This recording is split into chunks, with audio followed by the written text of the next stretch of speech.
अस्सलाम वालेकुम दोस्तों। काफ़ी दोस्तों अब आप कह रहे जी चावल के वीडियो बनाएं, तो आखिरकार में आ ही गया है जी अलफरीद राइस ट्रेडर्स पे।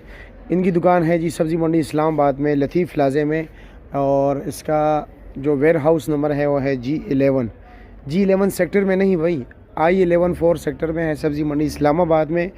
लेकिन इसके शॉप का नंबर जो है ना, वेयर हाउस ग्राउंड फ्लोर पे 11 नंबर दुकान है लतीफ़ प्लाज़े में। अभी आपको चावलों के रेट बताते हैं, ये होल सेल रेट है, ठीक है जी। हम पर केजी का रेट आपको बताएंगे, लेकिन आपको यहाँ पर 1 केजी नहीं मिलेगा। कम से कम कितना मिलेगा जी होल सेल में? कम से कम 5 किलो ना। अच्छा जी, तो चलो जी बिस्मिल्लाह कर लेते हैं। सबसे पहले यहाँ से शुरू कर लेते हैं जी। ये वाला चावल टोटा चावल है ना जी जी, ये शार्ट ग्रीन है। हाँ शार्ट ग्रीन, ये क्या रेट है? ये 240 रुपए की। 240 रुपये किलो। अच्छा जी, ये भी आप लोग बताऊँ, पिछले हफ्ते में जो है ना चावल के रेट में इजाफा हुआ है पिछले 7 दिन से ना जी। अच्छा जी, और इसका रेट क्या है जी ये वाला? ये आपको मिलेगा 350 रुपये। 350 रुपये किलो। और ये कौन सा है? पुराने वाले से।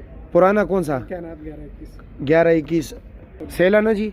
अच्छा जी, इसके बाद ये वाले हैं जी, ये क्या रेट है? ये बासमती स्टीम है। ये 300 बासमती स्टीम है। जी जी, इसकी प्राइस क्या है? ये 300 रुपए किलो। ये 300 रुपये किलो है जी। और ये वाला जी ये पुराना जी बासमती, ये 350 रुपए। ये 350 रुपये किलो। इसमें ये भी पुराना है ना? जी ये भी पुराना है। अच्छा जी, पुराना ये हल्का ब्राउन सा होता है जी। जी, जी। इसमें ये पाउडर भी होता है, ये देख ये लो। ज़्यादा पुराना है। ये हाँ। 360 है। ये 360 रुपये। और चावल जितना पुराना होता है उतना ही अच्छा होता है। ये 360 रुपये पर केजी।